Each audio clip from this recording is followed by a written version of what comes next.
आज़ादी के इस अमृत काल में जिसका प्राइम मिनिस्टर जिक्र करते हैं, फिर भी लगातार हत्याएं हो रही है। आपकी योजनाओं का लाभ तो तब लेंगे ना जब जिंदा रहेंगे। जब जिंदा ही रहेंगे तो क्या करेंगे? लाल मेघवाल को काट के मार दिया तलवार से, पुलिस एफआईआर की गिरफ्तारी नहीं कर रही है। राजकुमार जाटव को यहाँ मार दिया गोली से गाजियाबाद में, समझौते का दबाव बना रहे हैं, गुंडागर्दी कर रहे हैं।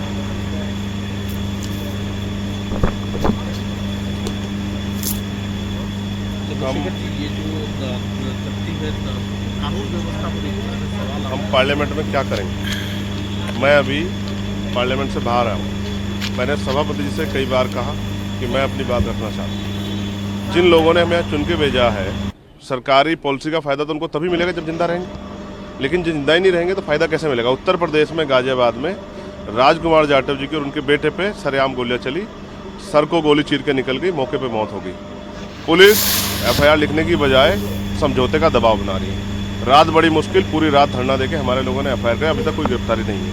2.5 साल की बच्ची को मेरठ में नोच दिया गया है, लेकिन किसी को फर्क नहीं पड़ रहा है। उसका परिवार रोता फिर रहा है, कोई सुनने वाला नहीं। उसका परिवार एविडेंस खुद इकट्ठे कर रहा है, बच्ची के कपड़े, खून से सनी हुई जगह और वो गड्ढे जहाँ उसको दबाने का इंतजाम था, कोई सुनने को नहीं उत्तर प्रदेश में। साथ साथ राजस्थान में कल जो हुआ है वो डरावना, शंकर लाल मेघवाल की गला काट के, तलवार से गला काट के अलग कर दी गई। ये हमने कभी टीवी में देखा था, कभी हमने पुराने उसमें सुना था राजतंत्र में। आज जो सरेआम हो रहा है, उसके पिता को भी गंभीर रूप से घायल कर दिया।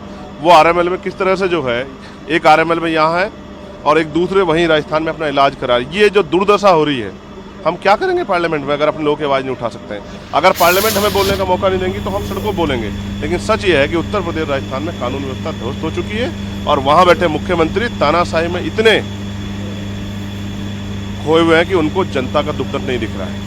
क्या कहें, किससे कहें? कोई सुनने वाला नहीं, पार्लियामेंट में कोई सुनने को राजी नहीं। क्या करेंगे पार्लियामेंट में? क्या फायदा हमारा पार्लियामेंट में अगर हम दलितों के दमन पे आवाज नहीं उठा सकते? ये गुंडागर्दी की सरकार, इसी के सबक 2019 में 2024 में उत्तर प्रदेश की जनता ने भारतीय जनता पार्टी को सिखाया और आने वाले कल में और सबक सिखाया जाएगा। अगर कानून व्यवस्था अच्छी नहीं होगी, बहन बेटियों की रक्षा नहीं होगी और दलितों पे जो जुल्म हो रहा है वो बंद नहीं होगा, तो इससे बुरे परिणाम होंगे। ये बात मेरी आप याद रखना। और अंदर बैठे जो लोग हैं वो ये ना समझे कि हमारी संख्या नहीं बढ़ेगी। आने वाले कल में हमारी संख्या बढ़ेगी और अगर संख्या के आधार पर बोलने का मौका मिलेगा तो हम अपनी संख्या बढ़ाएंगे, लेकिन ये जुल्म हम लोग बर्दाश्त नहीं करेंगे। मेरे सीने में आग लगी है क्योंकि मेरे लोगों को मारा जा रहा है। मैं क्या करूँ यहाँ? कोई सुनने वाला नहीं, ना यहाँ कोई सुनने वाला, ना बाहर कोई सुनने वाला। और इस गुंडागर्दी की सरकार का अंत निश्चित है। ये बात उत्तर प्रदेश के मुख्यमंत्री जान लें। आप जो कर रहे हैं, चाहे नौजवानों के पेपर लीक हो, चाहे बहन बेटियों का अपमान हो, चाहे आपकी गुंडागर्दी तानाशाही घोटाले 69 शिक्षक भर्ती में, इसका खामियाजा जो है भारतीय जनता पार्टी को और आपको दोनों को भुगतना पड़ेगा।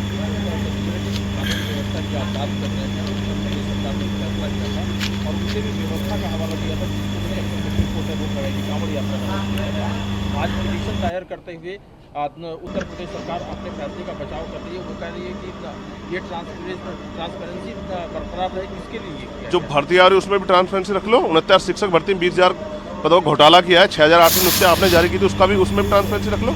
कहाँ का ट्रांसपेरेंसी रखोगे? ट्रांसपेरेंसी सिर्फ जो है दलितों, पिछड़ों, मुसलमानों बांटने में नजर आती है, उसके अलावा नजर आती है। मैं फिर आपसे कह रहा हूँ, अगर सुप्रीम कोर्ट नहीं होता तो शायद उत्तर प्रदेश सरकार कभी ये मान पाती कि उन्होंने जो फैसला किया था, उन्होंने जो ऑर्डर पास किया था वो गलत था। ये मैं कह रहा हूँ, इसको ये निहायत सड़े हुए गुंडई के फैसले, इनका जो है इंतजाम उत्तर प्रदेश की जनता करने जा रही है। और आप देखना उपचुनाव में भी सूर समेत सबक जो है भारतीय जनता पार्टी को जनता सिखाएगी।